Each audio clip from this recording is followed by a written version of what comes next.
बड़ा खुशखबरी दी हो, मन गदगद हो गया।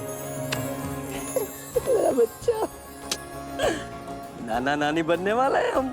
ऐसा शानदार पार्टी देंगे ना, आसपास का 10 गांव का लोग याद रखेगा कि पार्टी दिया था। और ऑर्केस्ट्रा बुलाएंगे कलकत्ता से। वाह पापा।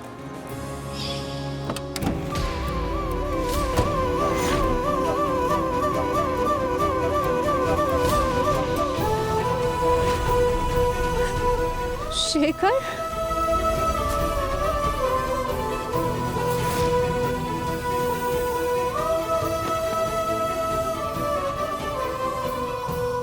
घर चलो, मधु इंतजार कर रही है।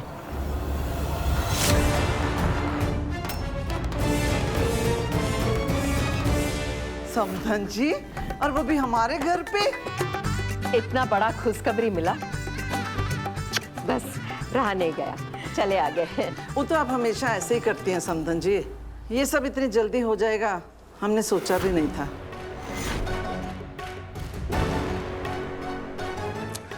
क्या मम्मी, आप भी कुछ खाने वाने का इंतजाम करो। मधु। हाँ हाँ।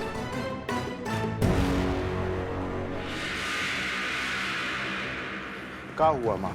तुमको कुछ होशो-हवास है कि नहीं? घर में तुम्हारी जवान बहन ब्याह के काबिल बैठी है, सुख चिंता करने की बजाय तुम माँ जी बाबू जी कर रहे हो। माँ, तुम काहे उसकी चिंता करती हो? पल्लवी की शादी हमारी जिम्मेदारी है। बहुत बड़ी बड़ी जिम्मेदारी निभा रहे हो, पति का, दामाद का, अब ये बाप का। अच्छा तुम ही बताओ हम क्या करें? बोल दे बच्चा गिराने के लिए। कैसी हो मधु? कैसे होंगे तुम्हारे बिना? यही हाथ तुम पर उठे थे ना। तुम गलत नहीं थे, अगर कुछ गलत था तो वो वक्त।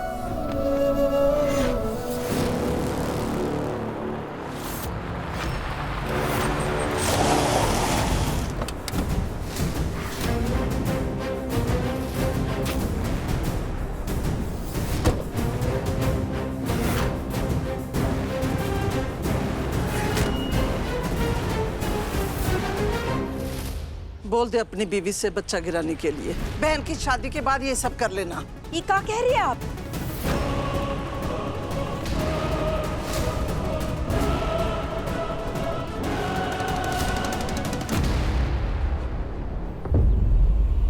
क्या कह रही है आप? ऐसा कैसा सोच सकते हैं आप?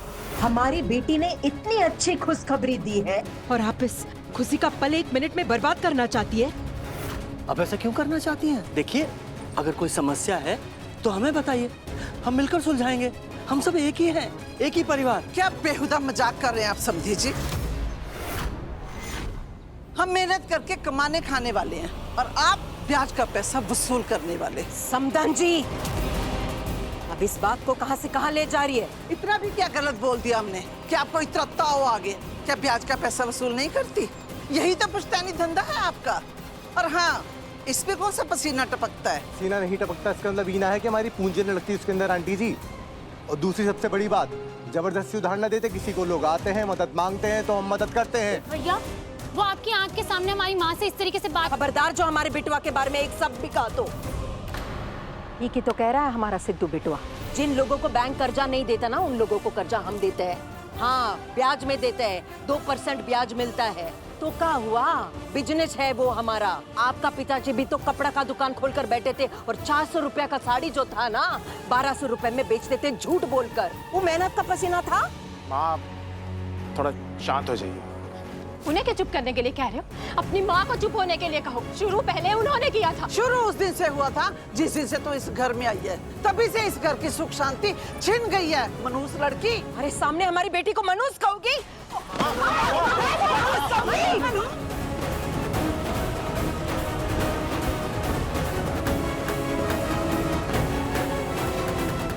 आप चुप हो जाइए। तुम्हें मुझे ही चुप होने के लिए कह रहा है? मैं इस घर में एक पल भी नहीं रह सकती। चल पल्लवी।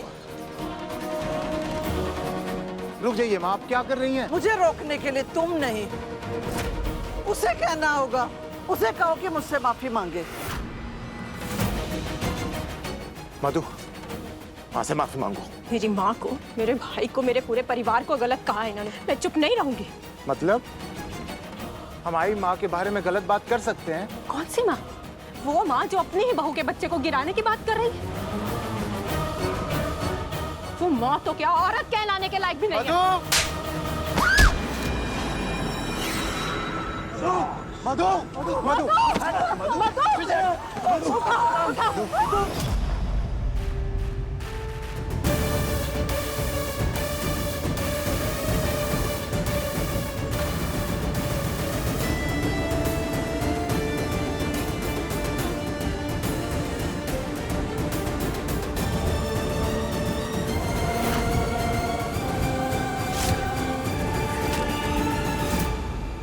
तुम्हारा हिम्मत कैसे हुआ हमारे घर में आकर हमारी बेटी के साथ खड़े रहने का?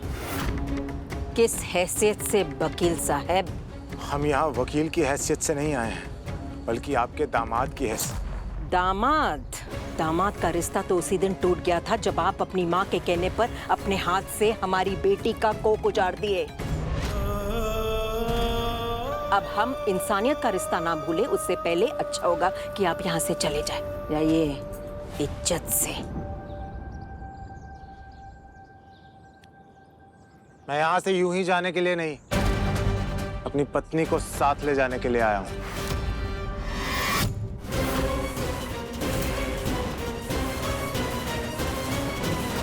अपनी पत्नी पर हाथ उठाने का मर्दांगे दिखा रहे हो। जो गलती हमसे हुई है हम उसके लिए शर्मिंदा हैं माँ जी, और पूरी जिंदगी रहेंगे, पर हमें एक मौका चाहिए अपनी गलती सुधारने का।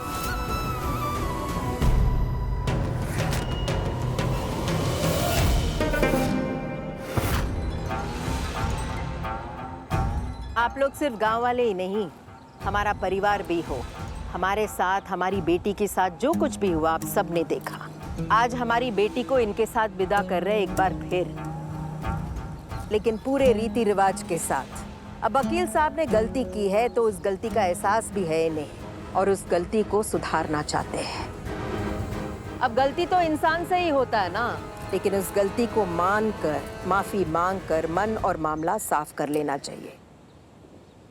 तो वकील साहब अपने घुटना पर बैठे और हमारी बेटी के पैर छूकर माफी मांगे, फिर ले जाइए इन्हें अपने साथ। माँ, बीच में बोलने की जरूरत नहीं है। इनकी गलती को तुम नजरअंदाज कर सकती हो, लेकिन मैं नहीं।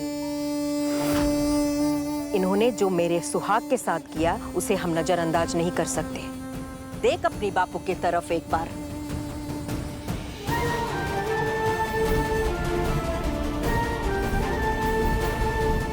क्या हुआ डॉक्टर? आई एम सॉरी, बच्चा अबॉर्ट हो गया है।